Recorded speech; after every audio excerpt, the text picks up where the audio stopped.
Hi, Heidi. Hadn't talked to you in a while.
We must have a quiet group this morning. Nobody's saying anything. I'm saying something, Deborah. Hello. Hello, hi to everyone. Good morning. Heidi. I was eating breakfast, so I didn't want to be. Okay. And then my computer have audio problems every morning, so every time. But I got it today. Mm. How is everyone doing? Hi, Cheryl. I'm starting to wig out about the level 3. You geek out on level 3? Yeah, I was doing okay, and then it dawned on me that next week is like when it actually opens where you can put your stuff in, Yeah. I was like, holy crap, I don't have any logical anything put together. Like I have a lot of things, but nothing logically put together. Mm. Geez. Anybody taking level 3 in June? I would like to try. Yeah. Doing it in April, June. April, June. Yeah. Yeah. You, Gina? That's what I'm planning. I was planning to do it this time, but then I got sucked into all that website and everything else, and I ended just like for 2 months. And like, oh, I didn't do any studying. Forget about it. I can honestly say that website is, I think it's great. I think it's a great resource, but I can honestly say if I didn't have an assistant to do it and us do it together and I just like say things to her, I would never be able to get it done. I hear you. Yeah, I started it, and then it a lot of writing, and which is like the weakness. That way, I stuck everywhere. The writing part, copywriting.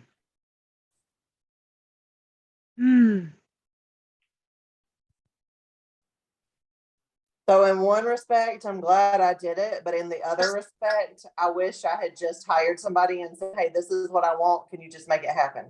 Yeah.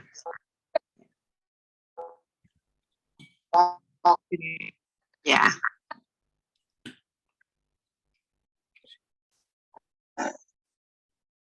Is anybody else's Zoom in and out, or is it just mine? No, mine too. I will be right back, guys. So Let me grab my coffee. Very important. Coffee. Yeah. Mm. I might go doing like you, Cheryl, having breakfast while we're meeting. It's not the most ideal, but you know, We got to do what we got to do, right? doing all the way in. Sort of a slow roll in the morning, so Yeah. Yeah, Cheryl, did you take your exam this time? The level 3? who? When will you be taking the level 3 exam? I'm taking it the April through June window. Oh, okay. Yeah. I didn't hear you say that. I guess my internet was being finicky. Yeah. I was going to do the earlier window, but we moved, you know what I mean, like getting settled, new city. My wife has a new job. There's just like too many. Too many things all at once. Right. And then I got a bunch of new clients, which is great. But of course, they're all like half of them are way more complicated than, Oh, you know, for those where it's like you find out things on the intake that are like, oh, like when my clients showed up to her intake was like, oh, and by the way, I'm 4 weeks pregnant. Mm.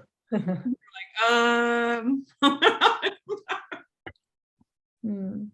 And she's in New York, so I can't order her labs. Her OB/GYN has been pretty flexible, and she approved everything that I recommended except for Biogest, which is like the one thing that this person probably needs the most. So I was like, that's okay, we're gonna work around it. I just like, there are things I can't do right now because you're pregnant. So I was like, as long as we're clear that, you know, we have some gaps.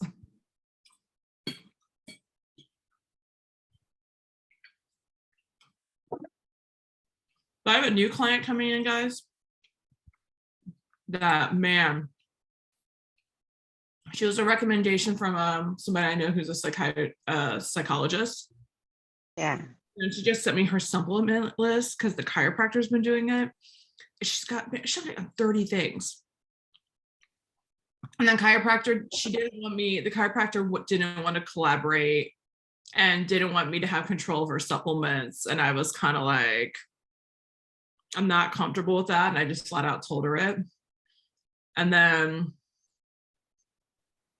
I was like, you need to kind of decide what kind of partnership you want to have and what this looks like. And then she came back and she's like, okay, you can do the supplements, but chiropractor doesn't want to collab still. And I was like, okay. This chick has got wicked long haul and was in the clinical trials in Philly, or like in the clinical long haul program, and got nothing for a year and a half, nothing. Poor thing. Her mitochondria are just like blown.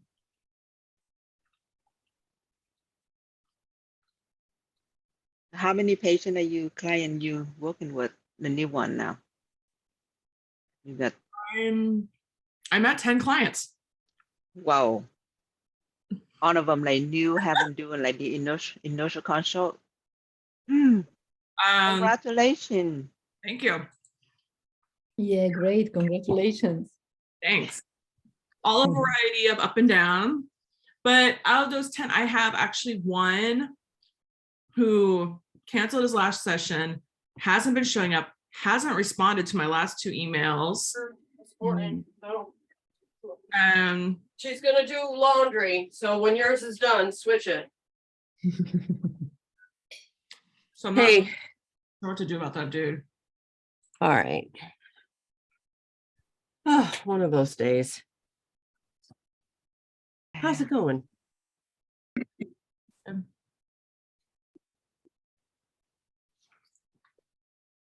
What did I do with my phone? See, it's one of those days. I thought today was Tuesday because I I missed last week and I thought I'm going to be prepared this week. So I was up early this morning. I get showered. I had some coffee. I made myself a nice breakfast and I listened to the Zoom call from last week. And I thought, all right, I'm going to get some notes together. I'm going to look at the documents. I'll be all ready for tomorrow. And then my calendar reminder dinged, that, in half an hour, get the kick Zoom. And I was like, no, but today's Tuesday. Yeah. What's All right. going Let me on? So, find my all damn right. phone. So now I'm all discombobulated. It's like, well, there goes that what I had planned this morning. I was going to get caught up on things and be organized. So I almost thought about maybe just not even showing up. It's like, no, I missed last week. I want to kind of at least come in and try to take part. But When are you doing your level 3, Heidi? I'm feeling less and less confident about it. And I feel like I have no clients right now. So I'm kind of struggling to get some things going, bring some money in. And I just feel like I'm treading water. group workshops. I'm telling you guys, like pop up, do a workshop. Like I've been teaching my gut health class quite a bit and like plastic free living and like all kinds of stuff. After every freaking workshop, I've had at least 2 discovery calls booked. Like the minute I go check my email after, like, and they like put your stuff up like twice. It helps. Where are you doing Charge. workshops? Yeah. What do you do workshop and do you charge for your workshop? I mean, I do group workshops and I've always done them because of my fermentation company. Oh, Mhm. I'm doing a lot of them online. So, but different botanical gardens, libraries, the Brooklyn Brainery, like any kind of community education space, or like, you know what I mean? Just get creative, like any place where you see like workshops popping up. And especially like if they don't have a lot of stuff in like health and wellness, I just reach out to them and I'm like, hey, I do this thing. If you're interested, I set my rate. I always make like decent money, but the workshops are affordable for everybody else. Most people are paying, 15 to 25, $30 for a class. I may have like Canva PDF like handouts for a lot of them, or like some resources and stuff. Found it. Thanks. And you just run the same thing over and over again. mm. Also reinvent the wheel. Plus you get the practice of like constantly using your own information, because you're not just going to read the slide, you're going to riff on the content that's there. I'm telling you, like, and then you get discovery calls, and then it's like, you're not going to sign everybody, but I mean, I think out of my 10 clients right now, 4 of them came from group workshops, and the rest were word of mouth. Yeah, I do have, I've got several presentations put together that I have done in the past, several of them, and I've got the PowerPoints, I'm ready to go and do it. I just don't have I don't have an audience. And I'm working on a brand new one now. I'm going to start focusing more on toxins and cleaning them up out of your environment and out of your body. So I'm working on that. There's going to be my next workshop that I'm trying to book somewhere. I've got a couple of places that I'm talking to, but I'm not getting, at first they're all excited about it. Yeah, let's do this. But now they're not responding to my emails. So I was like, I've had a lot of success with libraries and botanic gardens. I looked into libraries in my area, and there's only like, in my area, there's like 2 branches, and they're small little crappy libraries. And I don't know how many people even go to libraries anymore. Yes. And especially, Yeah, I reached out to the library a few times, and at first they really excited, and then I said, oh, the events are booked, so they, it keep delaying, and I'm not very persistent or excited to reach back out. It just too much time consuming. What I found with the libraries is a lot of times there's one person in charge of programming, and they book out stuff for the year. So you really just have to plan ahead, look at their calendar and say, hey, I see in October you're doing, a whole series on this topic. And Yeah. I could, and actually say, I could come in and talk about this. So, I mean, just kind of look ahead at their schedule and see, and then try and insert yourself in. Okay. Because I think that, you know, places are constantly looking for that kind of thing. So you just have to, Yeah. you Senior know, centers too. Sometimes they'll be into that. I used to do more of those, but I will say the ones I was doing in New York, I can't do those anymore because I have to have mandatory things that I don't want in my body in order to present there in person. But I've done some Zoom stuff. Okay. So, you know what I mean? Like you have to, but here in Atlanta, I haven't had that issue. I mean, I sent 2 emails and it blew up, and I have like, I think I have 25 teaching gigs between now and like August for fermentation mostly, but some of them for functional medicine stuff. Okay, when we meet, Cheryl, I'm gonna learn some more from you. But I mean, you know what? I have an unfair advantage. I've been doing this in fermentation for a long time. And so I mean, my whole company is fermentation preservation education. Yeah. You know what I mean? So I've learned to hack this system over just like a long period of time. So I have like a kind of unfair, I'm just taking what I already knew how to do and just applying it. You just Right. your well, mouth. and we can talk about this. Are you guys all on the mentorship mastermind? Yeah. Because we can talk about this stuff next Tuesday.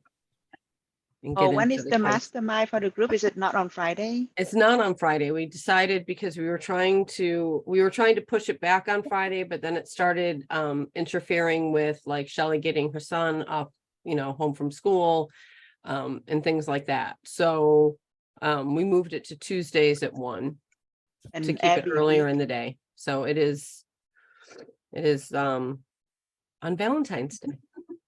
Ah, Mm, So, but we can certainly, I mean, we were talking about putting together, having everybody go in and put together like a group, like detox type program, and you could like market it however you wanted, but having everybody collaborate and put assets in that we could share so that we weren't all creating it from scratch.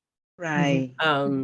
So that was what we talked about last time, but we could definitely talk about, you know, how do we, you know, get ourselves out there and, you know, what we can do and have, you know, February be more of a marketing focus, because I didn't really have a topic yet, but it seems like that's kind of what everybody's asking for. Yeah, I was putting together a presentation for the detox and was about to do a workshop at a farmer market, and only one person signed up, which she paid for $30. I'm not sure, I charged a little too high, but we finally did not do the workshop, but she having a discovery call with me. Said, oh, I Mhm. want to talk to you. So that's kind of like leading down to discovery call. Yeah. We're gonna have another call in 2 weeks to see if, you know, she ready for the one-on-one consultation. I just leave it that they're not expecting too much, you know, so hopefully something will come around. Yeah, it's But I like the idea of you doing collaboration on the topic, Joe. yeah, that Like- was, I mean, that was in the recordings in the mastermind group. So, you know, and then we have another one in the evening. So if the daytime one doesn't work, there's an evening call. Right. So I posted those both in there, but that was so we could keep this group focused on case stuff and then do all that. But I know that you guys were just filling time while I ran around like a chicken with my head cut off, trying to find my phone, which was right here in my bag on the floor next to me. Yeah, that's how my day's going. So, Okay. all righty. So today is cellular respiration chains for this client. Fun. That's an evil laugh. Love mitochondria. Love it. I know everyone Somebody just I hated the class, and I'm like, I loved it. I was eating it up. I'm sad. Somebody just sent me down the rabbit hole of, and it wasn't really a deep hole at all. I just kind of skimmed the surface and peeked for a minute and then was like, yeah, good deal. On deuterium. Has anyone have you been down that rabbit hole? No. All right, well, deuterium is just heavy hydrogen. So it's hydrogen with an extra proton in the nucleus. And they said that toxins and things in our environment tend to carry processed foods and things tend to carry a lot of this heavy deuterium. And in cellular respiration, it basically, that heavy oxygen, which is a little bit bigger, gets into the mitochondria and clogs it up and causes mitochondrial dysfunction, basically. Infrared sauna, certain foods, and their special deuterium depleted water that you can get or something supposedly helps. And of course they have a whole thing. So I did not go down the rabbit hole any further than that. I listened to them and it was a whole lot of, there's testing for it and they have a whole program for it. And of course you could buy their water and because red light therapy's in there, Juve was in there. There was an interview. Like as a good thing? What was that? Like using red light therapy as a solution or that? Yes. Yeah. Dude, I love infrared. Yeah. I mean, I mean, that was the whole thing, you know, the light water deuterium depletion stuff. Yeah. A little podcast on light water deuterium. Yeah. Cheryl, the link you sent is not found. Yeah, Okay. right. 404, not found. Oh, boy.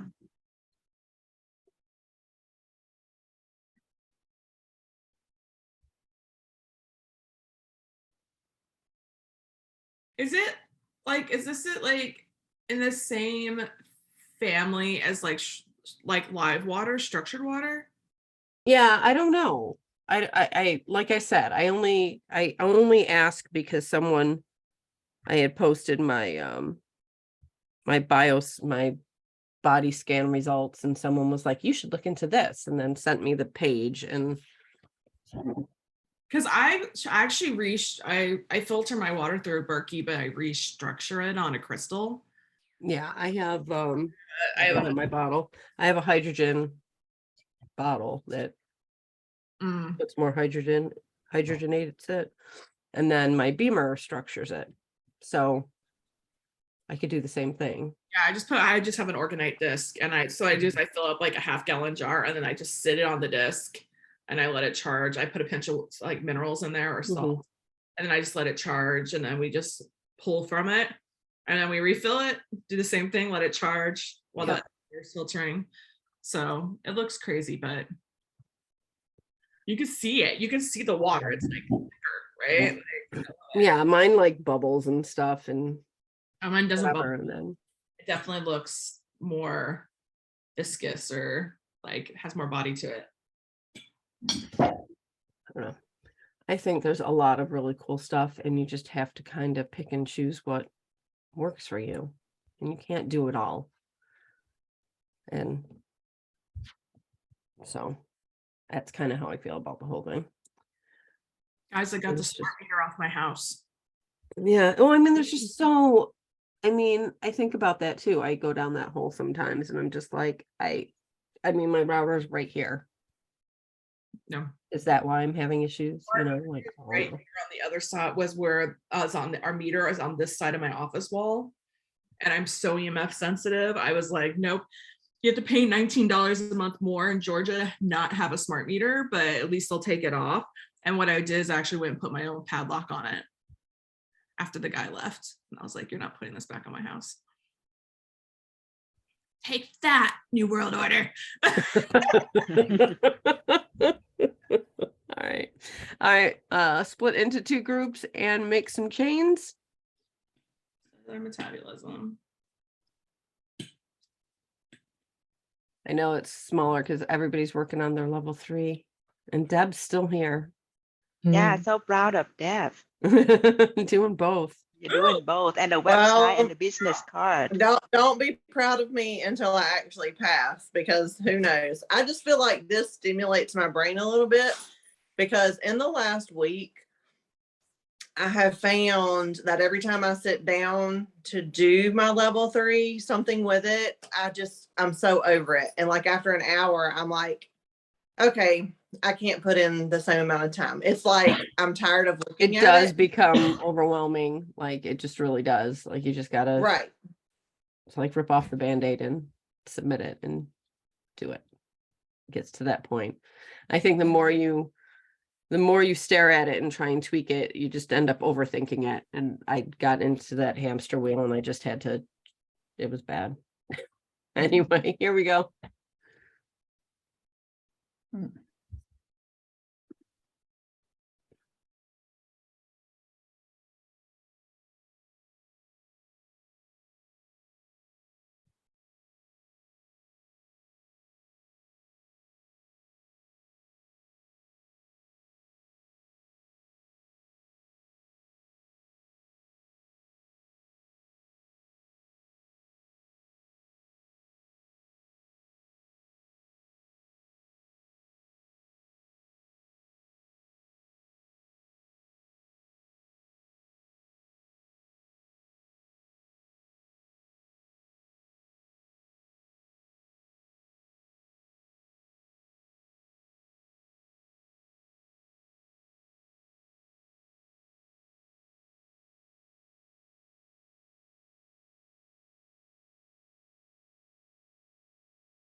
All right, where?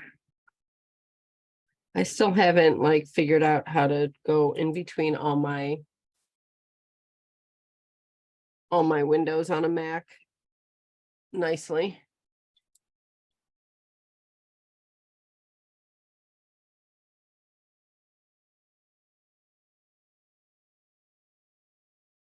Deborah, you're talking, but you're muted.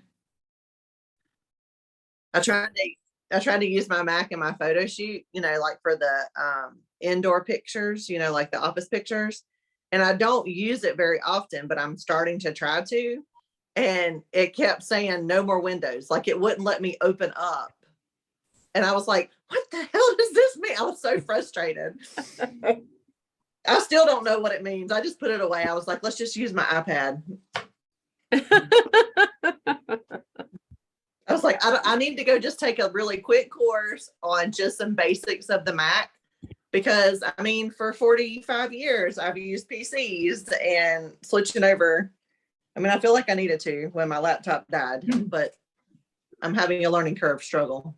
Me too. I just like simple things that I used to do on my Windows computer. Like when you would drag the window over and it would immediately just fill the half screen. And now you have to hit the little green thing and you have to, tile the window. And I'm like, I just want it to tile. Like, I just want it to do it. And I know there's a way to do it with this app that I downloaded, but then I can't figure out the damn app. And I'm like, oh my God, this is so bad.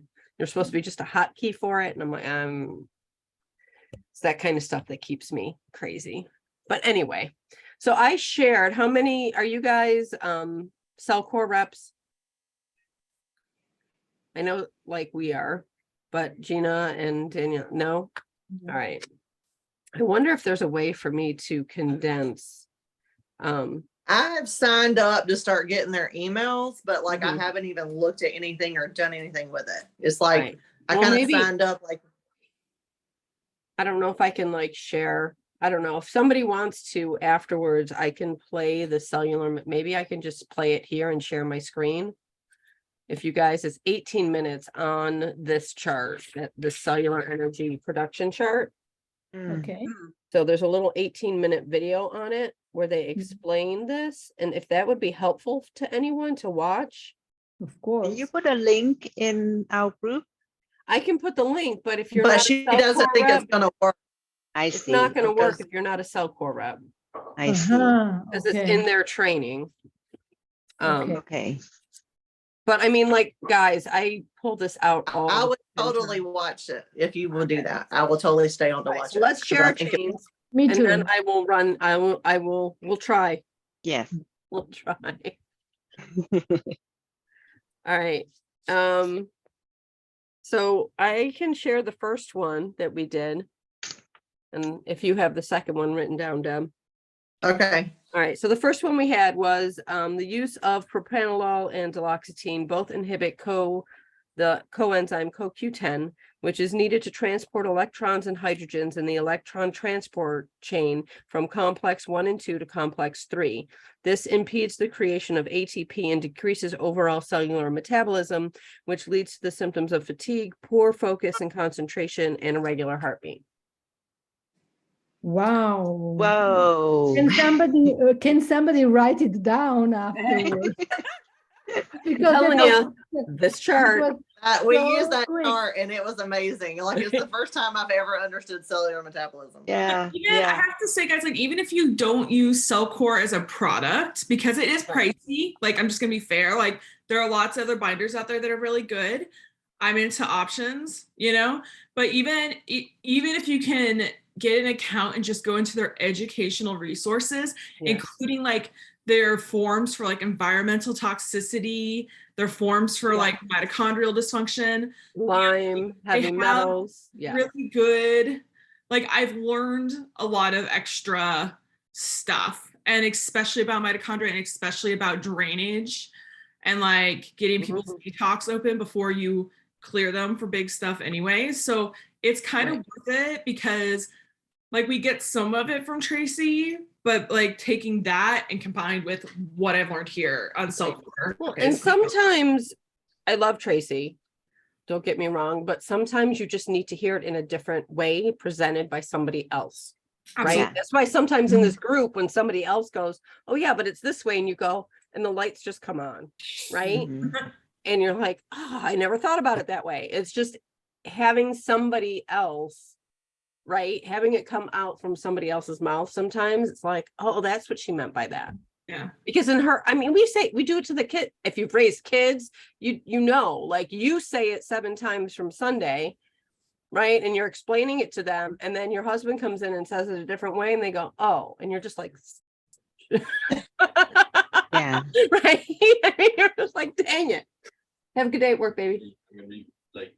Oh, not good. Go run.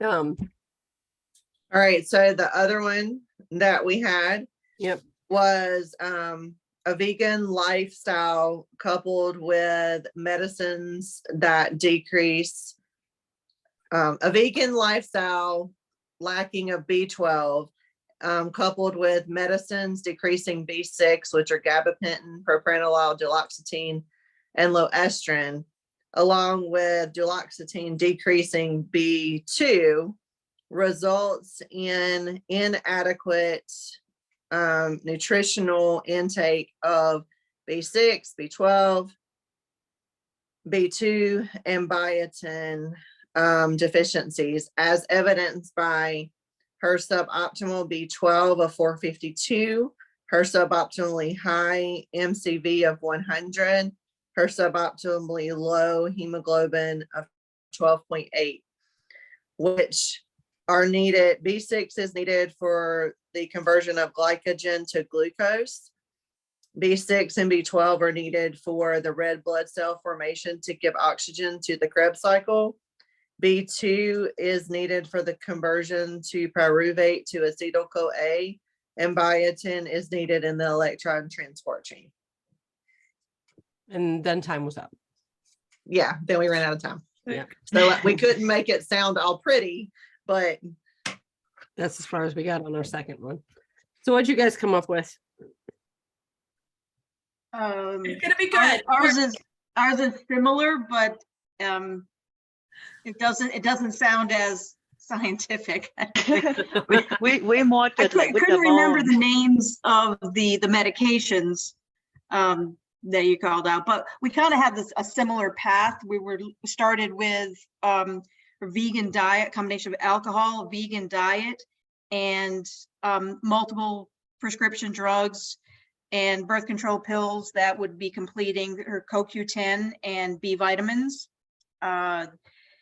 We see evidence of depleted B vitamins with their low B12 level, the elevated MCV, low hemoglobin, B vitamins and CoQ10 needed for mitochondrial function in the citric acid cycle, which would lead to a lower ATP production, causing her fatigue.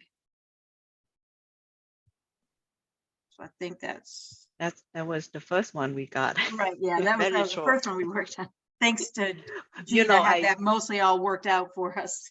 I pulled up the Krebs cycle in the cellular course. It's not as detailed as the one that Joe showed. So I did like, where's the B2 go, when all this goes? So Yeah. Mm-hmm. yeah. There are documents in the cellular metabolism, and I've shared them before, and I think they're in our I think I've linked to them. But there's a document in our course on cellular metabolism that says nutrients needed for cellular metabolism or something like that. And it does go through some of the stuff. It's just not as pretty and concise as this chart. It's like a 20 some odd page paper. We were working on a second chain, starting with stress and involving the thyroid, but I don't have that all written down. I don't know if somebody else. I can Okay. say it to see it make any sense. So high stress lifestyle, high stress of like during high school and relationship and the parents, and the suboptimal nutrition evidence with her alkali phosphatase of 42 in, for the range of 70 and 100, and her hemoglobin for low iron. So, and then her high stress lead to her suboptimal thyroid function, evidence with the fatigue, and T4 was 1.2 suboptimal compared to the range of 1.4 to 1.8. So this low thyroid function would impair the pyruvate transport within the cell, and also impair the lipolysis that use fatty acid to generate ATP production, which make her, leading her to mitochondrial dysfunction and complaining of fatigue and brain fog and poor memory. How does that sound?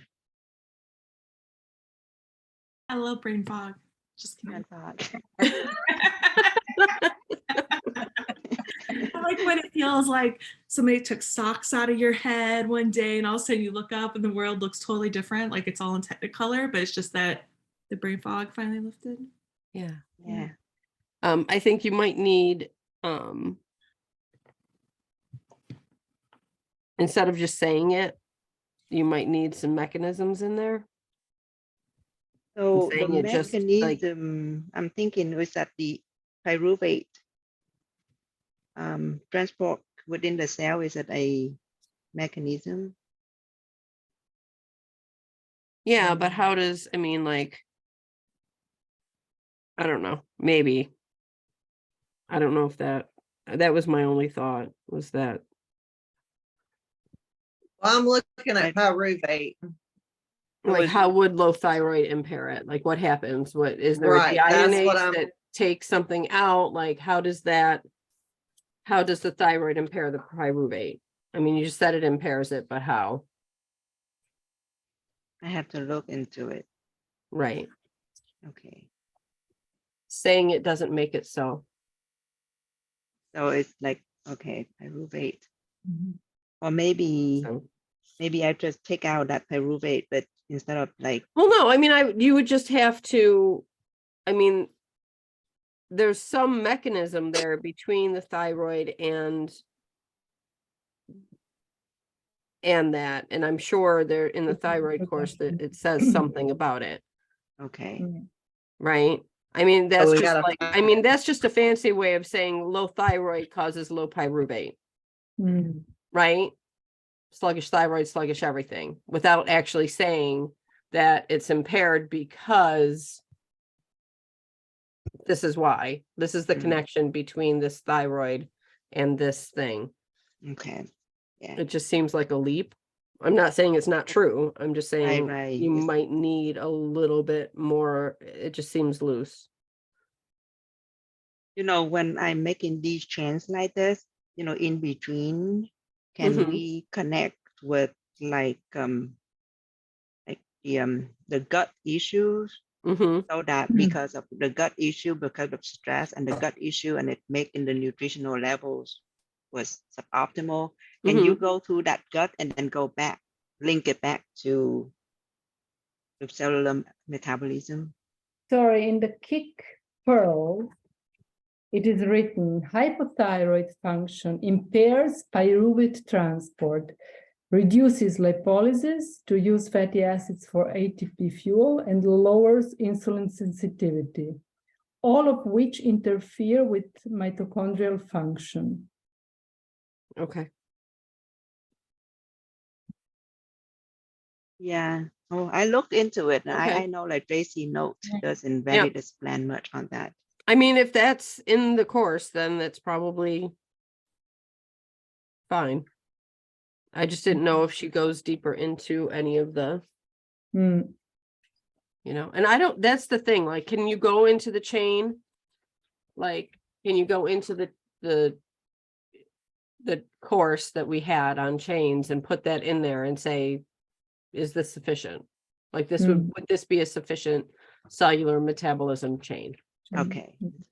Like, is there a place to ask that? Hmm. And you said we had a question about this. All right, let me see if I can share my screen and make this actually play for you guys.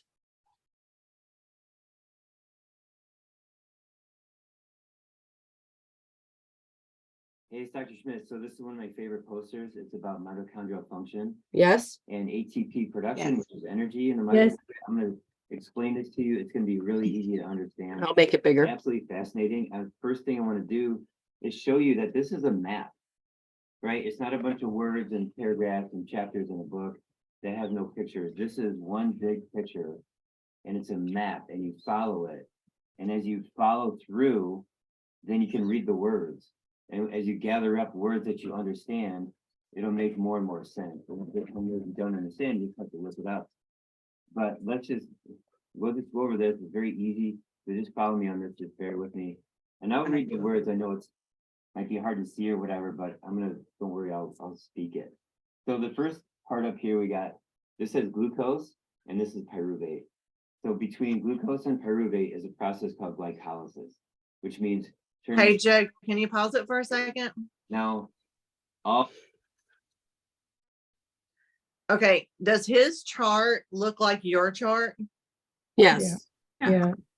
Because my chart right there by the top, by that pink box, all that stuff is not on my chart. My chart's not as detailed as that chart. Well, I can share this one. Okay, are you gonna put that in the Facebook group and I just go get it? Yeah. Okay, got it. all the medical textbooks, nutrition textbooks for 100 years have been saying that glycolysis is the backbone of human physiology. And that's not true. Okay, just putting it out there. They teach it right now in grade school and college and et cetera, that this is the most important thing. And it's completely, absolutely not true. So now over here, we have other sources of food or fuel, I should say food, and that could be fat, and it could be ketones from fat or protein. So yeah, protein is not really a good source of fuel, but it's very minor. But fat, though, is a very excellent source of fuel. So here we have in the far left, it says food gets converted to fuel, and the fuel says acetyl-CoA. That's this. So we went from glucose to pyruvate and acetyl-CoA. Just bear with me. And then the fuel becomes energy, like fire. Okay, fire, energy. And that has to do with making ATP, which is at the very end of this process right here. Okay, the process goes like this, circle, and then over like that. Okay, now this is called the Krebs cycle, and this is called electron transport chain. Don't worry, we'll go over it. It'll be easy. All right, so this pyruvate needs to cross through this blue line. There's a very faint blue line right there, and there's another one right here. So the mitochondrial outer membrane is this one, and the mitochondrial inner membrane is this one. So every cell is loaded with mitochondria, anywhere from 2,000 to 10,000 mitochondria. Some have 20, some have like 3 million, right? Some rare nerve cells have millions of mitochondria, but most cells have anywhere from 2,000 to 10,000 mitochondria. And the volume of the cell is primarily mitochondria. And I'm sure you've heard of the nucleus, and I'm sure you've heard of a bunch of other things inside the cell. Well, it's all about the mitochondria. And so this pyruvate needs to slip between or through the two membranes, through this one and this one. And as it does that, it goes through a conversion and it becomes acetyl-CoA. Acetyl-CoA is the cash money. Once you have that, you're golden. And then you can continue all of this and have great energy. As long as these two things are working well, which we'll talk about that in a second too. Okay, so now let's say that this barrier right here, this membrane, is not very intelligent, or it's toxic. And this membrane won't allow the pyruvate through. So now you have a problem in that you end up with too much pyruvate. And so then it shuttles to the right and it becomes lactate. Lactate is a waste product. It's also a fuel because lactate can then be converted back into pyruvate. Okay, but let's say you have excess lactate, and that could be coming from eating too much sugar. And then you get lactic acidosis. This is the death cycle, also known as cachexia, also known as sugar acidosis, also known as 5 other terms, studied and renamed over the decades because it's dangerous and you want to avoid this. Now, this is okay if you're an athlete and you just sprinted 400 meters and you're out of breath and your muscles are achy and sore, your pulse is up, your blood pressure is up, you're gasping for air, your body's trying to get in more oxygen so that it can go from here back into here. But there's people who are toxic with mold, they're toxic with fructose, their liver doesn't work well, they got heart disease, they got cancer, and they're panting, and their muscles are sore, they're diagnosed with fibromyalgia, or chronic fatigue, or any other host of diseases, because they are out of oxygen, their blood is toxic, they are anoxic, meaning not enough oxygen or no oxygen, and they end up doing this all the time. Again, the death cycle, the lactic acid cycle, the Cori cycle, CORI. There's a bunch of different names for it.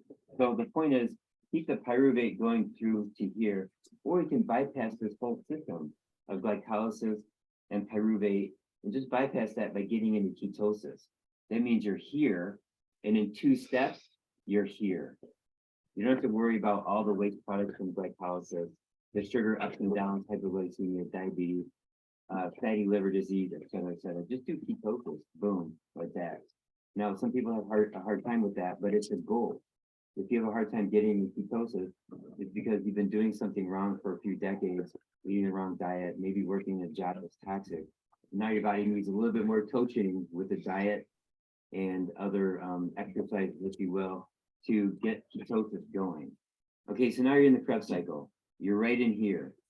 And you have acetyl-CoA, whether you got it from this or from this, you have acetyl-CoA. And you go through this cycle right here. And the purpose of the cycle is to release electrons and hydrogen from acetyl-CoA and really citrate. So acetyl-CoA is a very small molecule. I think it's got 3 carbons. And then oxaloacetate, again, it's got like, I think 2 carbons. Don't quote me on that. But you combine these 2 things together, and now you have citrate, which is a large carbon chain. It's this plus this equals citrate. And so this Krebs cycle is also known as the citric acid cycle or citrate cycle. So as citrate is broken down, it releases water. There's some carbons that are broken off. You can get some ATP right here. You get there's these 2 carrier molecules. One's called NADH, the other one's called FADH2. Those 2 carrier molecules bring the electrons and hydrogen down into the electron transport chain. So at the end of this cycle, this molecule gets smaller and smaller, and it discharges its energy, and it loses its size, and then it becomes oxaloacetate, and it combines with acetyl-CoA, and boom, there you go again. It's citrate all over again, and you just keep repeating that. So you get these products from here, and they go into the electron transport chain. Now let's talk about this. This is fun. It goes right along the membrane. You see this blue line right here. The bigger, thicker blue line goes here and across. And this chain is in this membrane. So we have 1, 2, 3, 4. And this was not labeled, but we can call that number 5. And this is called cytochrome 1, cytochrome 2, cytochrome 3, cytochrome 4. And there's things that happen along this way, but it comes down to 2 actions. The first action is electrons go this way. So what happens when electrons move? That's electricity. Electrons move in the wires that feed your home electricity. And so when you have that motion, then hydrogen goes from here down. You have electricity going that way, hydrogen going this way. Okay, the electricity allows hydrogen to go down. So you can see there's an H here. That's hydrogen. I don't know if you can't read it, but I'm pointing it to you.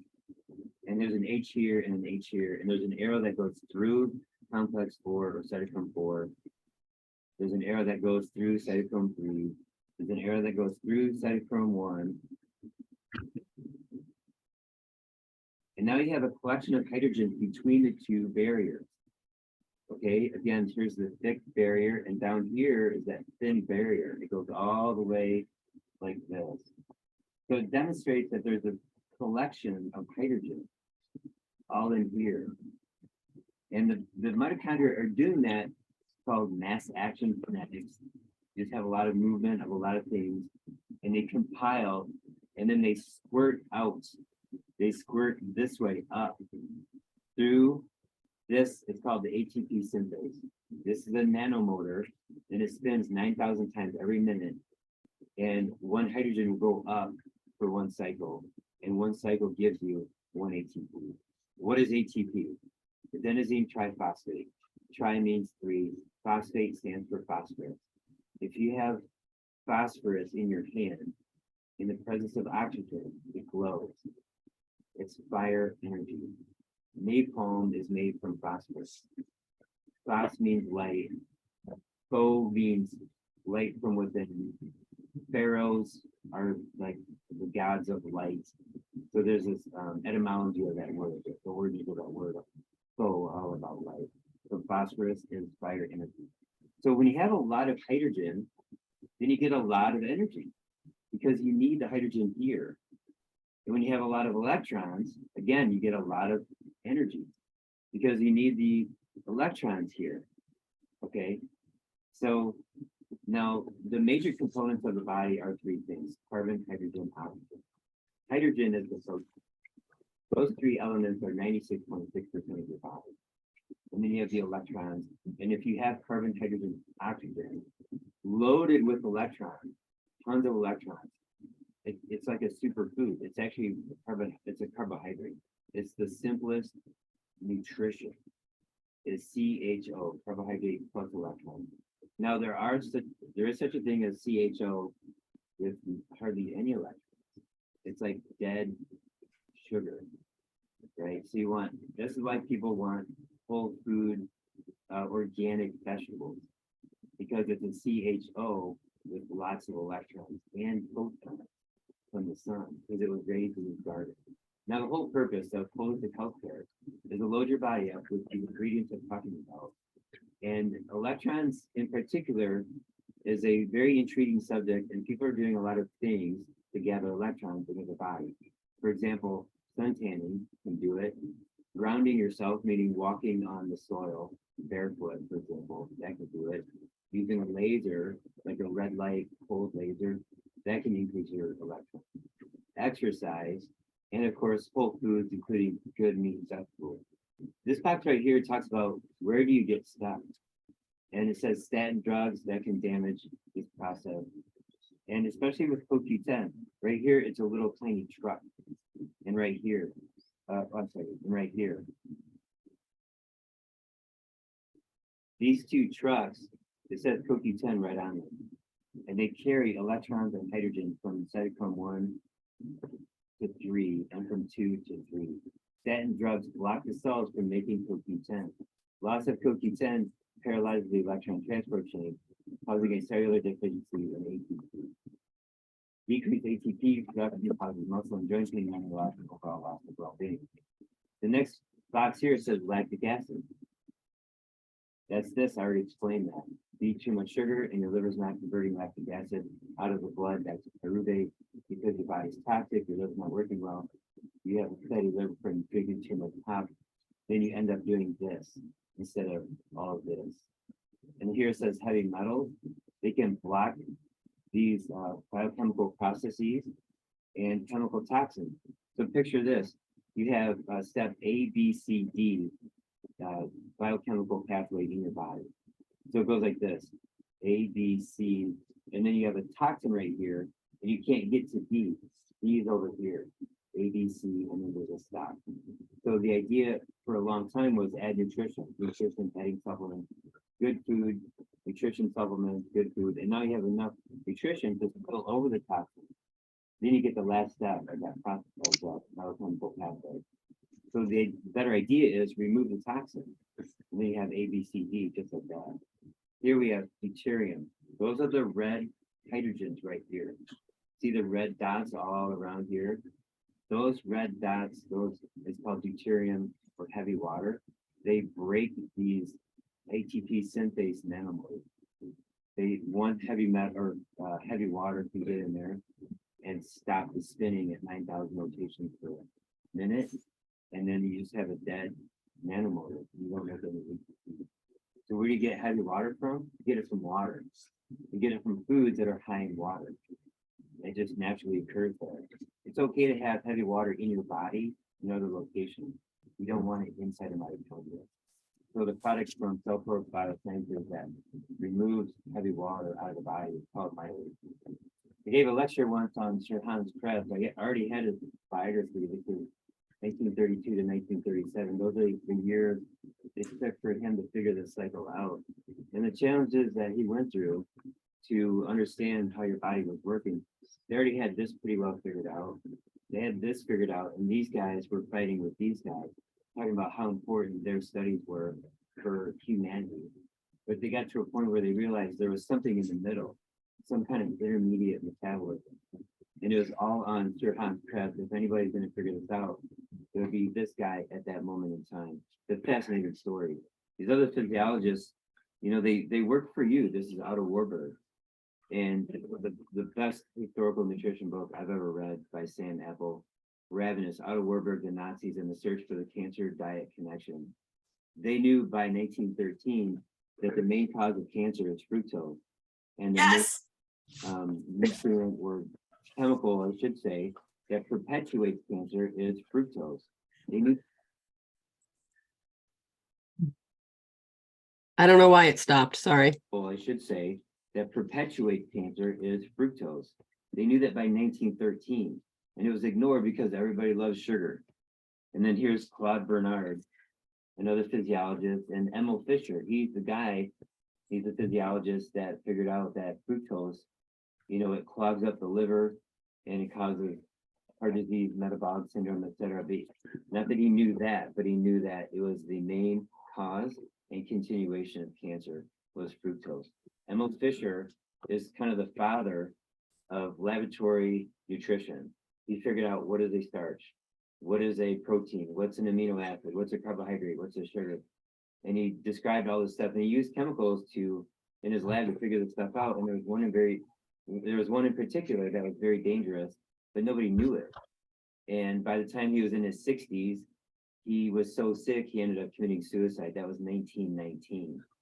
And I'm saying this because these guys worked for you. They did this. They figured this out so that you don't get sick and that you know what to do to stay here and to avoid this and to lessen glycolysis. You know, this is where diabetes occurs right here. And to stay like energized, to keep your energy up, your electrons, your hydrogen. So there you go. That's the reason why this is one of my favorite posters. And the bottom line is you do have some tools with this. You got ketosis here, and you got detoxing. Here's the red font. These are toxins. And this is a very limited list right here. They've actually expanded this to fill up all this space. So detoxify, get in and out of ketosis, take in lots of hydrogen, lots of electrons. There's supplements for that. And then of course, exercise, sunlight, organic fruits, organic vegetables, and organic meat. Okay, to close off, listen to my commercial. If you're a practitioner, go to powernutritionpractice.com. Look at my upcoming seminars. You can also go to cellcorebiosciences.com and look at the seminars that they have there, because I'm speaking for them also as we tour around the country. If you want to be a patient in my office, go to my website, I don't think he said anything be a else. patient directly or not. You can join the 7-step online blueprint for optimal health program. And I have a lot of videos, and I take you step by step how to improve your health. And also I give you the tools. You have access to the tools to do that. Okay, see you at the next video.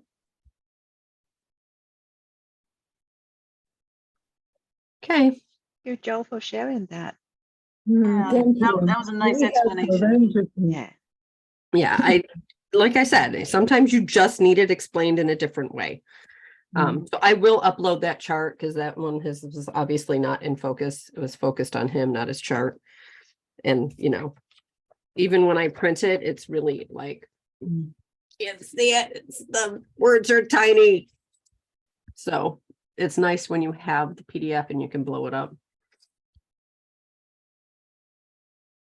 But I didn't even know. I told everybody, I'm like, I pulled out the chart and I'm like, oh, look, there's deuterium. That's exactly what they were talking about.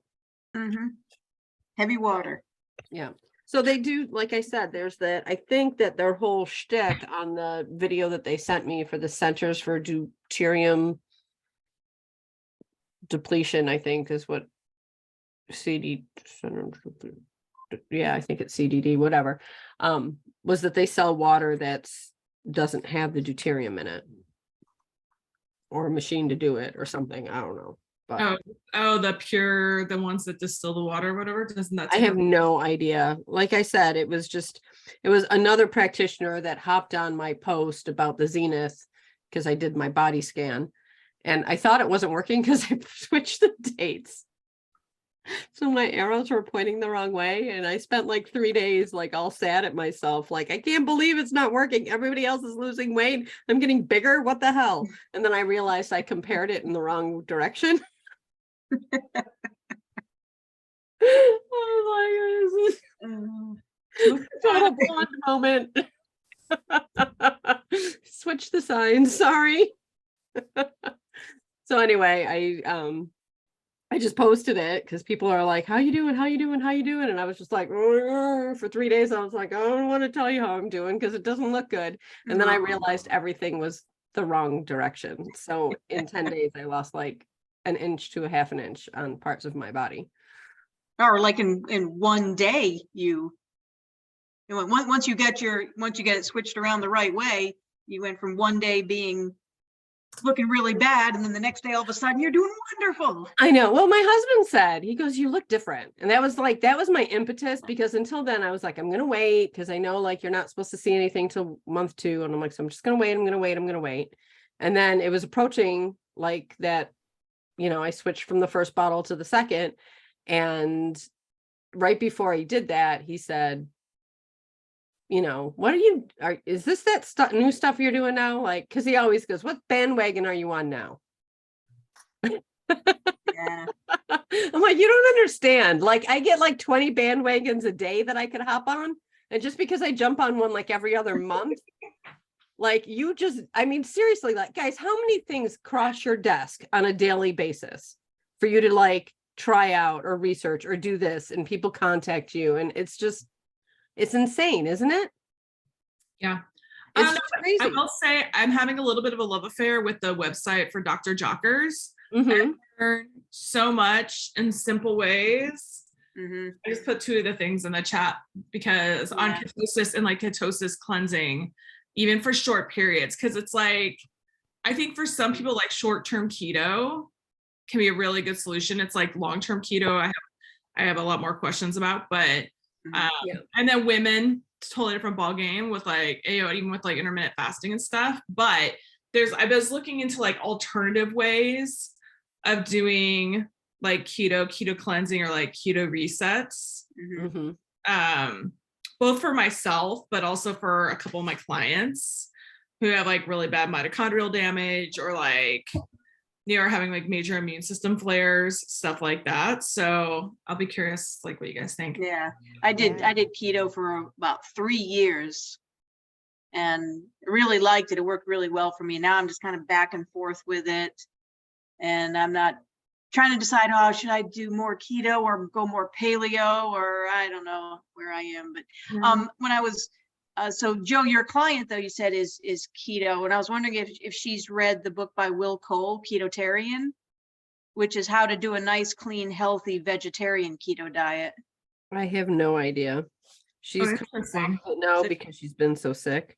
Yeah. So I don't know how well she's doing trying to be vegetarian and keto, but that book would probably be helpful. Yeah. I need all your regenerative farming like links Cheryl, so I can start sharing stuff with her? There is a Weston A. Price, Wise Traditions, Holistic Hilda. Her Okay. she did a podcast interview recently with Clint, what's his name, who runs Force of Nature, which is regenerative farming, which was really good. But also anything with Joel Salatin from Polyface Farm. I love him. Joel, yeah, he's cool. And also shit, what's his name? Will, whatever his name is, from White Oak Pastures here, actually in Georgia. Huge regenerative farm. So if she can get past like the white good old boys, I don't know what her personality. This is the thing. She like admitted to going to McDonald's, right? Because she was craving a cheeseburger because she didn't really think that was meat. Right. And I feel like I see that with, and I'm like going, dude, Well, if you can do that. Well, you're not really a vegetarian. I mean, a vegan. She was planning to be vegan, right? I think you got to get through the why is she choosing to be vegan vegetarian? Like, why is she anti-meat? Or not anti, like reframe your stuff a little bit, but like with my I have 2 vegans that I've converted recently to meat eating. And a lot of the conversation is like, well, like, why is this important to you?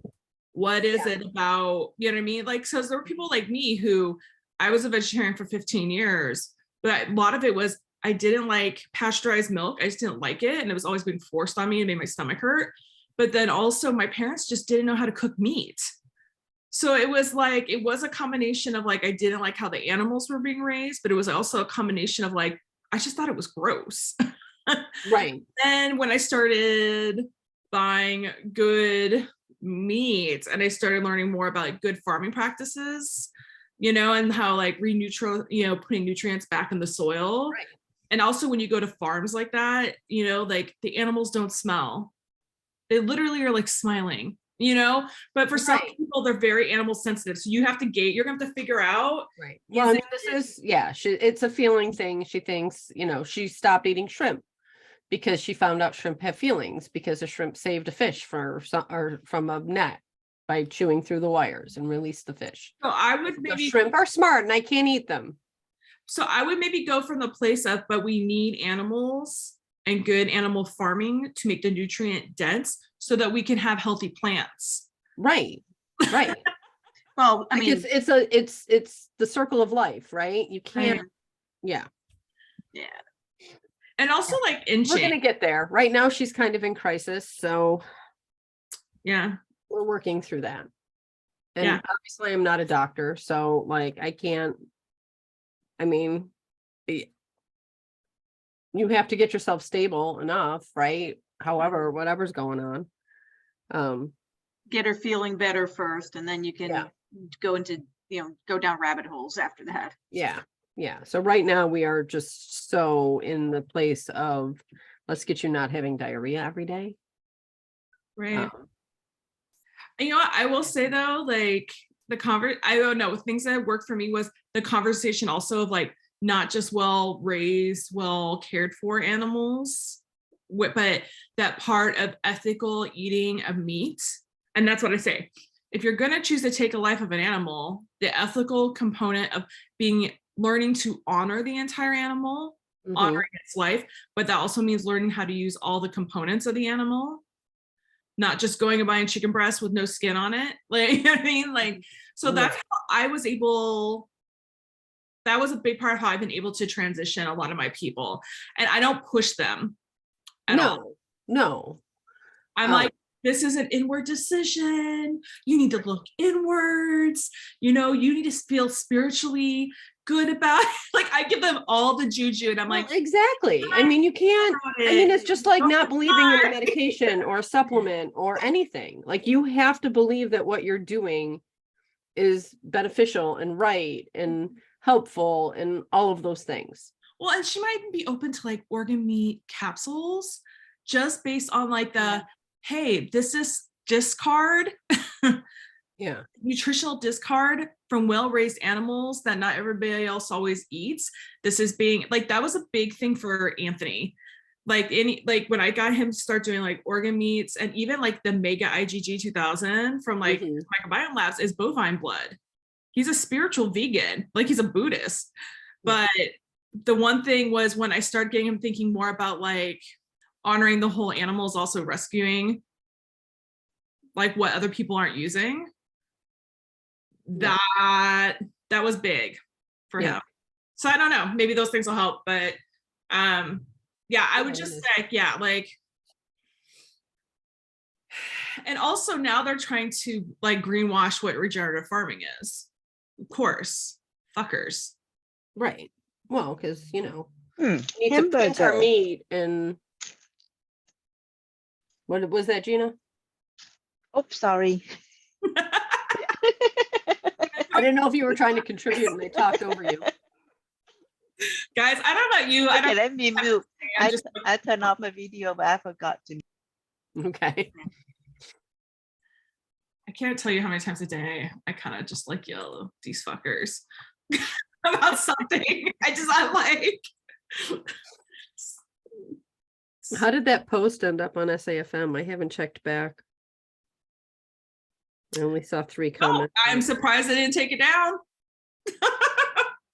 So what post was that? Talking about. Somebody posted like looking for resources on like, Vaccine. and like a very diplomatic post, all right? Because like we have a variety of people who have a variety of opinions on this topic about childhood vaccinations, how much is too much, you know what I mean? How do we sort of guide and educate? I just want resources so that I can well inform my clients. Up to 12 comments now.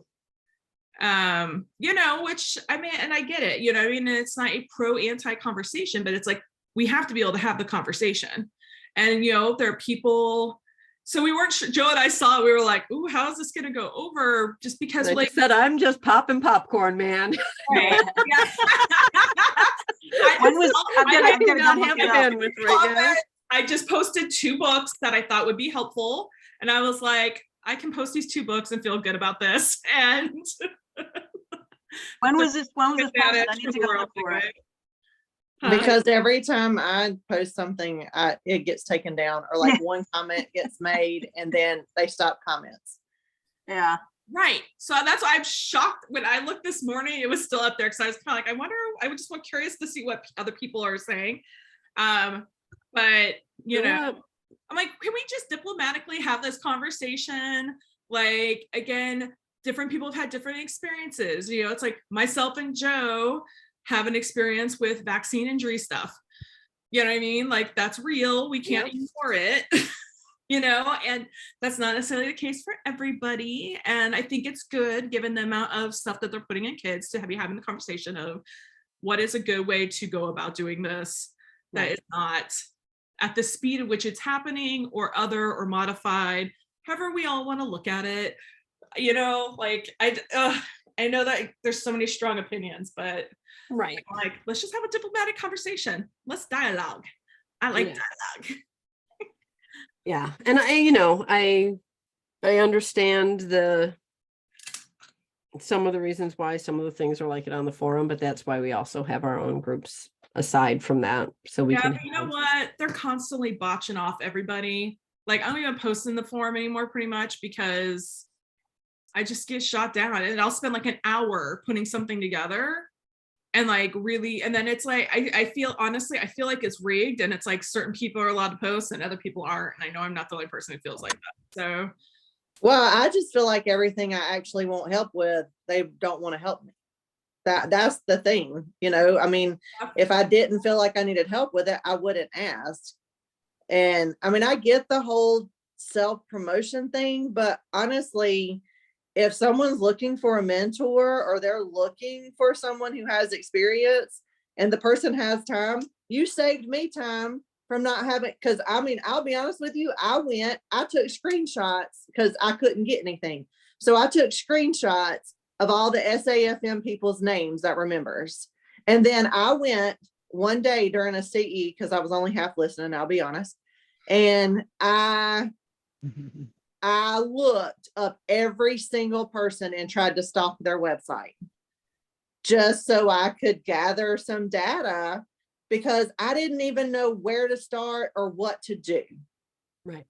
And I put a lot of time into that, when I feel like, I mean, to me, I mean, this is healthcare. I mean, even though we're kind of not, but we kind of are, right?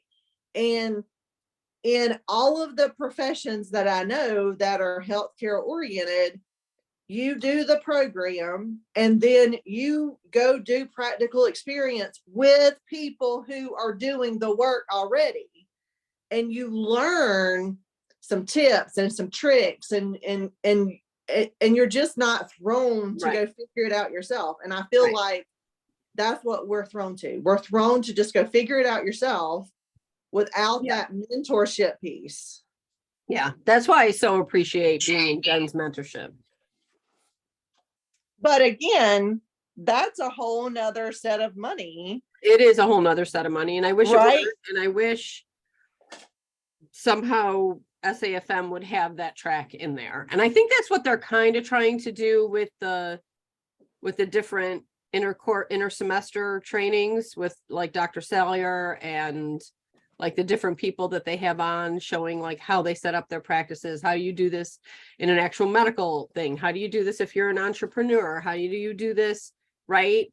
I think that's, but let's just be honest. It's a lot different meeting with patients and actually going through the experience with someone else. And like my whole last year of school, that's all we did is we went to 8 different places and experience what their days were like. I mean, it doesn't have to be that extensive, but maybe 2 or 3 different people. So you experience different ideas, different processes, different whatever. And at least you have some ideas of which direction, what spoke to you, right? Yeah. And I think that's part of SAFM being like this additional training that you tap onto whatever you're already doing, so that you're supposed to have that. You're supposed to already be seeing people, so that as you walk through the school, you're testing things out.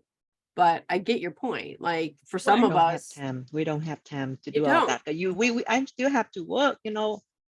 I was able to go down from a full-time to a part-time, and then school, and then see clients, you know. And then the whole point of doing functional medicine is to keep yourself healthy. But you're the first one who gets crashed. So yeah, no, I don't have time to see an extra client. One client is enough. But like, you know, I still have to bring income in for my family, you know. So I kind of second guess on the functional medicine path now as a business. But that's just it, is we're trying to figure it out on our own. And like, so for example, yes, I am a pharmacist and I have seen patients and I have tons of patients, but not in this light, not in this. Right. Yeah. For some of us, I mean, it's a big leap. I mean, there were people that got into the school. I mean, Cheryl was a fermentationist, right? I mean, like you didn't see people in this. No, but you know what? I had to bulldog my way into the school to prove that I deserved to be here. Like, if you all knew like what I had to go through, because the first person I talked to was like, you're not qualified and you need to go do IIN. And I was like, I basically already did, and all this other stuff. And I was like, I'm not paying $8K to go do a program when I already know all of this. And I'm being told by INN, I already know everything. Like, I need to be here. You know, I will say, like, as an observer, I think 2 things are also happening though, which is number one, you can't get into even get into SAFM now. Like if you don't have a practice, like there are people like I know somebody who is an MD, is taking a break because they just finished 8 years of medical school and they just got married and need a breather and the whole deal. And they got rejected because they're not in active practice. Mind blowing, 1. But number 2, like, I think one thing that I'm noticing happening that I think is going to be a big disservice is we have people like, you know, Deborah and Gina coming in, and you guys need the health coaching aspect of it. in this whole other backdoor way of like, how am I going to do this? And then you have people like me and Heidi and even like Joe who are coming in technically as coaches who have this whole other background. Like I was already coaching. I was just coaching in fermentation, you know what I mean? And gut health. It was like different, but we already came in as coaches, as people who had already built businesses, right? To some degree, like I at least had a fermentation company. I've had to build my functional medicine practice alongside SAFM, right? But it's like now they're like a lot of the health coaches are being pushed out because we're not qualified. So the school is transitioning. It sounds like an awful lot, and I hope it's not to the disservice of people like you guys are coming in and then you're like, wait a minute, what the hell? Because I think the strength of SAFM is when we all are scratching each other's backs. Yeah. Like we just as equally need some help from you guys. Just like, you know, I hit up Deb last week about some pharmaceuticals that one of my clients is on. And I was like, hey, I need backdoor advice. But it goes both ways. You know what I mean? I wish, and even like we have our masterminds, but it's like, or when we had them, I wish they were like 12 weeks of one thing and then 12 weeks of just like a business track, or 12 weeks of like a mastermind brainstorming, or 12 weeks. I feel like the mastermind was it wasn't organic. It was too scripted, and it was scripted with stuff I didn't need. Yeah. Yeah. Well, and I said that when I did the revision, when they offered us to go through level 1 again with the new material, I really thought that the mastermind that I was going to be put into was going to focus more on, you've been through the program, we put out this information, this is the stuff that you really need, this is the new stuff that you really need to focus on. And instead I was thrown back to, what does functional medicine mean to you? And, you know, all that, the same malarkey. And I mean, they said for a long time that most of the students do not participate in the masterminds. And I know why. Well, then why the hell do we fucking have them? Like, you know what I mean? If they're not working and people aren't coming because they don't think they're important. And you know what I mean? And but that's like set, like we don't get that much participatory time. So to me, it's like, wouldn't that be something that most people would want? So like, why are people not coming? Yeah. You know what I mean? And so it's like, I didn't love the time that I got on my year 2. It was not the time at all that I wanted, because I didn't get the initial email because I was on vacation and I was trying to vacate as one should do on vacation. Right. And then you got stuck with like an 8 o'clock at night start time on like a Monday night because there was nothing else left. But you know what? And that sucks when you teach multiple nights a week and your Mondays start at 7 o'clock in the morning. Right. You don't fucking showed up. Yeah, I did that too in my last year. I ended up with a time slot that didn't work for me. My work schedule at that time is I was getting up at like 1 a.m. to have to go to work. And I had my huddle group was like at 6:30 at night. It's like, well, I need to be asleep. And then, you know, to start at 6:30 at night, and then it goes to like 7:30 or so. And I have to get up at 1. It was like, it was tough, but I showed up for every one of them. And sometimes I was the only one there, and I would usually just take my laptop. I would get ready for bed. I was in my pajamas. I was, you know, brush my teeth. I was in bed with my laptop so that as soon as we were done, I just close it, turn out the light, and try to get some sleep. But I don't know if it was worth losing the sleep though, because you know, it was nice to get in and talk with some people, but I don't think I really got much out of it. I think it went I was in with like Amy Spindle. She was in my level 2. Rachel Rotabi, Elizabeth Casano. Like we had a really great group of people, and I'm still like, you know, in with those people. And, we did a lot, like we even met for like a year afterwards, once a month, like, and had some stuff that we did. But I think the best part of it was when we really kind of like, we hit on whatever the question of the day was, but then like freestyled the second half of our meetings. And we got in the conversations that we had in our group outside of our huddle meeting times. Right. And I think, and then my first huddle was with Jen Ragazzo, And that was great too. And I mean, that's where Shelley and I met, and we are obviously still like communicating all the time. So, and it was the same thing. I think we talked about the stuff, but I just ended up in a couple groups where people just really did show up. You know? Well, my first group was really good, I think, but my second group was just okay. I felt like I felt like Shay was in my second group. when I needed to ask a question, I feel like that's what the Facebook group should be for. This is what I'm looking for. And then I also, because I came from a world, I mean, an independent pharmacy, we're all trying to help each other survive. Yeah. Right. So if I've already done it, I don't mind giving it to you, because by God, I need you to survive too.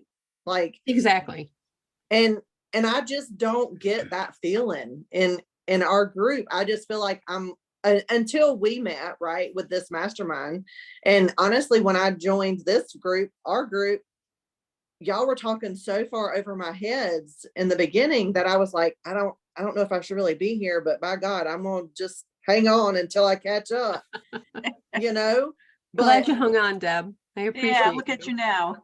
Right. But I was like at the end of level 1, I think, when I saw the thing on the forum, and then they took it down. And I mean, I just happened to see it, and I'm like, so glad I did. It's still there.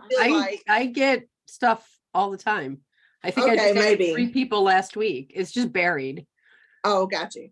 Well, I'm glad I found it, because I feel like we are actually trying to help each other. If I have a resource, I'm gonna give it to you, or if I know something that works, I'm gonna tell you.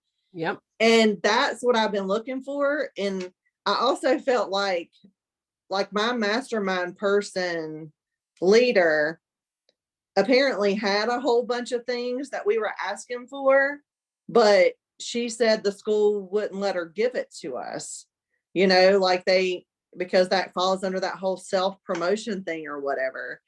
And I'm just like, the whole thing just frustrates me. Yeah. Yeah. I think it's a hard line to walk, because I mean, I get frustrated. There's Facebook groups I get frustrated in, you know, and they're like, there's no self-promotion. And I'm like, I get it, because there's all these stupid scammers out there, right? They only join groups to promote themselves. They don't really want to give good information. But at the same time, I'm like, look, I'm giving away myself for free here. If at the end of the day, I can help you and you're willing to pay me, who's to say that that's bad? And I'm not going to advertise, like, I'm not going to come in here and like sell my shit. But if I offer a free session with someone in a group, because like a long haul COVID group, or I'm in some other like pandas, and I had a client that had the Essure implant device. So she was suffering like tons of stuff with that. And I mean, she ended up getting surgery and get it removed. But in my research, I joined several Facebook groups, right? And added her to the groups and found them and went in there. And, you know, they're like, you don't know, self-promotion. And I'm like, this is baloney. Like, you know, unless it's a group run by somebody else trying to sell their stuff. If it's just a support group, what is that about? I don't get it. Like, why so I think where I really got frustrated was for my own things. Is I was looking for somebody, like I was looking for a coach, so to speak, because I couldn't learn the SAFM stuff fast enough. And here's the other piece. Like, I feel like I now 2.5 years into it, I feel like I have the left-hand side, like I have the education piece pretty well tackled. But what I don't feel like I have tackled is I now can see what's going on with the patients, but now I'm struggling with, well, what in the heck do I do about it? How do I help them? Treatment and that kind of stuff. So like, that's why, like, about a year in, it was like, I can't even learn this stuff fast enough to help myself. I need someone to help me. And, you know, I put a post and I was like, does anybody have a coach? Is anybody accepting new clients. I feel like I just need some direction and I need some guidance. And then they took my post down. You know, they said that would encourage self-promotion. Okay, but you're going to save me time because I'm number one, I need somebody who's going to accept clients, right? I need someone who knows that where I am in my journey and wants to help me, right? Like, you're going to save me time, but yet, I mean, I didn't care that you were self-promoting. I was looking for someone. I needed someone who wanted to help someone. Right. Mhm. Yeah. Yeah, I think it's different. I mean, if you're asking the question in one post, that's not the same as people just coming in and self-promoting all over the place. Right. You've asked a specific question, and if comments on your post are, yes, I know of somebody, then, I mean, that's. Well, I guess the like issue really, is you it were should be okay. basically going to say yourself, like, Yeah. Joe would come on my post and say, well, my schedules, I am accepting new clients. I'd be happy to help you. Like, Joe would be self-promoting herself because she would be responding to what I asked.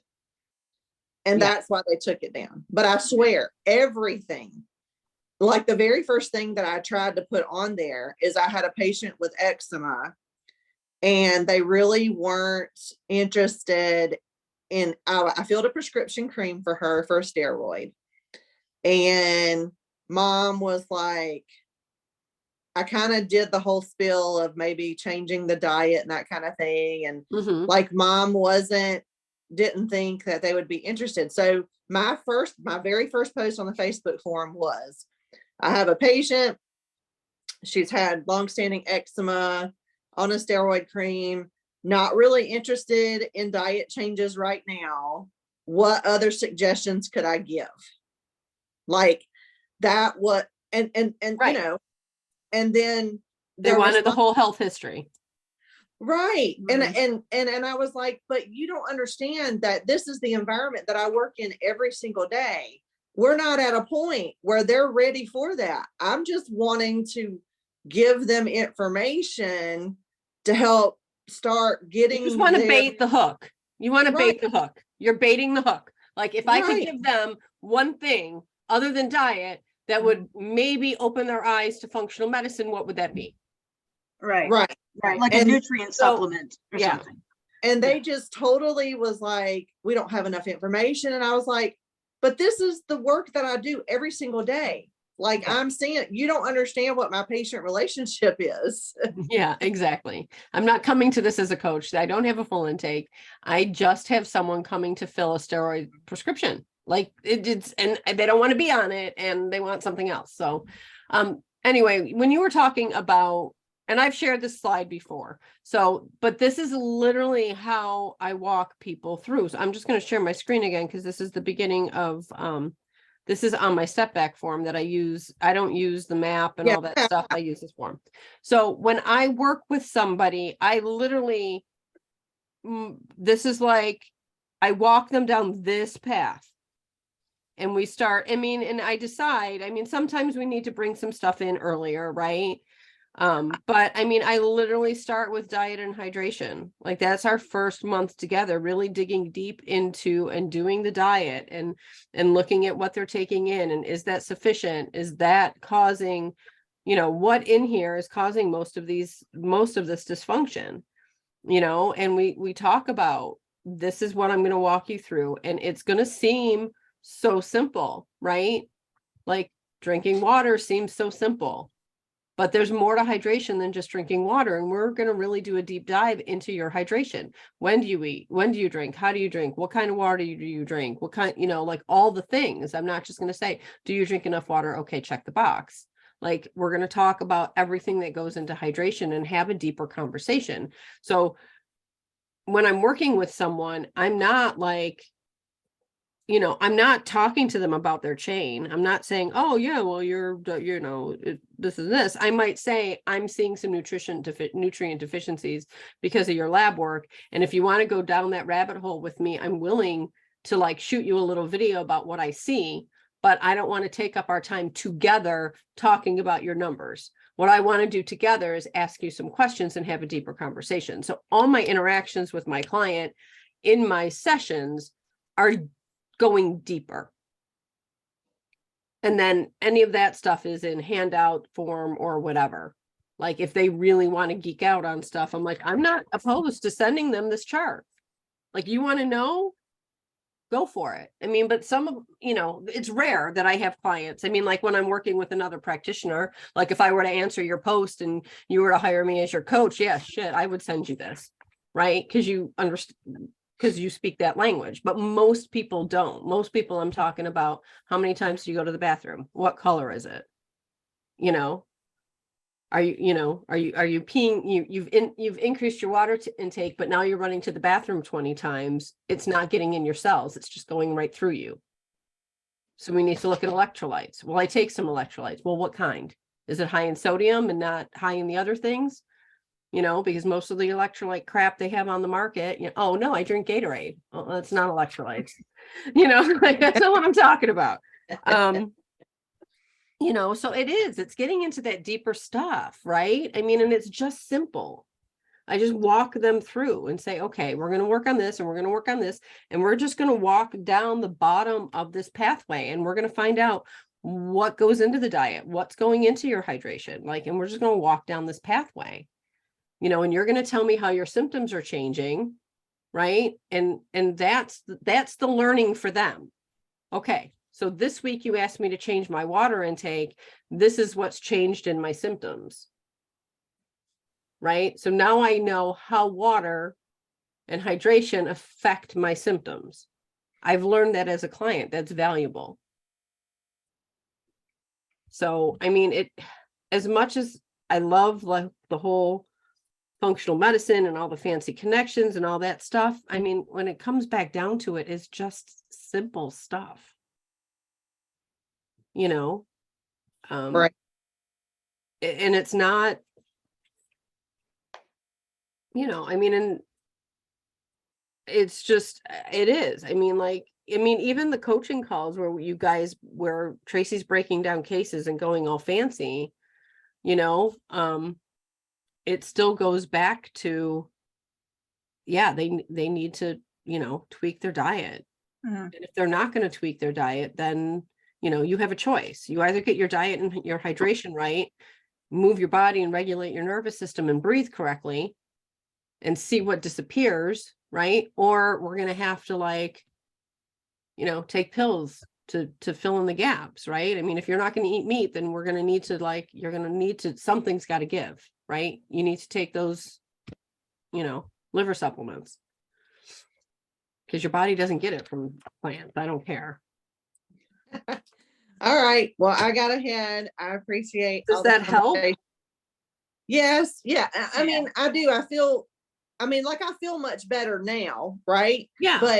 But a year and a half ago when they keep saying you need to be seeing patients, you need to be seeing patients. And I'm trying to figure out, I don't even know how to see patients. It's like they're telling you need to do this and you need to be practicing, but yeah. And it is. I mean, it's just, and I think that is what if I know at IAN, we used to coach each other, right? So you actually paired up with other students and you did that. Yeah. So I always tell people, I'm like, find other students and be each other's coach. Find other students that want to do that and do it, you're going to have to do it kind of on the side and kind of through whatever, but you have to. Well, and I feel like that's what we're doing now, right? I feel like we're trying to help each other. Well, yeah. I mean, one case, what do you do? How many 3 puzzle piecing cases? 4 a semester? I think it's much better than other functional medicine schools. I think the puzzle piecing cases and the open coaching calls are better, right? They're more of that, but it still isn't actually doing it yourself. It's still standing on the sidelines. You can still go through SAFM and not actually put yourself through the puzzle piecing cases in a way that, right? Right. That helps. But I mean, that's what those puzzle piecing cases are meant for. You know, but I always felt like, especially when you're working, you don't have time to really break it down well. And that's why I think like doing it this way, when we're doing a case a month and we're breaking it down and we're making the change, but we're also talking about supporting the client, like what we've done so far and how we've done it and how we have those conversations. I mean, it really is. That's right, really, because I've learned just as much practical information through I mean, that's why even though I'm preparing for level 3, I'm still joining, because each class is like I get another reference and I'm like, oh, that's really good. I didn't know about that. You know, so like that has value. And if I wasn't spending this time, I wouldn't have gotten that little nugget that could help move me before. Like before, like this little chart that you have up here. I mean, this little picture that you have up here. yeah. Like when we first started, and it's, you know, the whole thing about the 6 root causes or something like that. I'm like, what in the heck are root cause? Like, you know, it's just like, and then as soon as you showed this, I was like, well, duh, that makes perfect sense. But my brain just didn't go there. Yeah.